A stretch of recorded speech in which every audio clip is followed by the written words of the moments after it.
একবার কল্পনা করুন, আপনি হাসরের মাঠে দাঁড়িয়ে আছেন।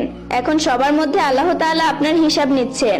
যখন আপনার ভালো কাজগুলো মিজানের এক পাল্লায় রাখা হলো আর খারাপ কাজগুলো মিজানের আরেক পাল্লায় রাখা হলো, তখন দেখা গেল আপনার ভালো কাজের চেয়ে খারাপ কাজের সংখ্যা বেশি, খারাপ কাজের ওজন বেশি। এখন আল্লাহ আপনাকে বললেন, যাও তুমি জাহান্নামে যাও। তখন আমাদের প্রিয় নবী হযরত মুহাম্মদ সাল্লাল্লাহু আলাইহি ওয়াসাল্লাম আল্লাহকে বললেন, হে আমার প্রভু, আপনি তাকে জাহান্নামে দিবেন না। সে হয়তো আপনার ইবাদত করেনি, সে হয়তো মানুষের সাথে ভালো ব্যবহার করেনি, তবে সে আমার কালিমার দাওয়াত অন্যের কাছে পৌঁছে দিয়েছে, তাই আমি তাকে জান্নাতে নিয়ে যেতে চাই। তখন আল্লাহ বললেন, তাহলে যাও তুমি আমার প্রিয় হাবিবের সাথে জান্নাতে প্রবেশ করো। আপনি তো কেবল এটি কল্পনা করলেন, যদি এটি বাস্তবে রূপ দিতে চান তাহলে এই কালিমার দাওয়াতটি মানুষের কাছে পৌঁছে দেন। কালিমা লা ইলাহা ইল্লাল্লাহু মুহাম্মাদুর রাসূলুল্লাহ সাল্লাল্লাহু আলাইহি ওয়াসাল্লাম। আমি জোর করব না এটি শেয়ার করতে।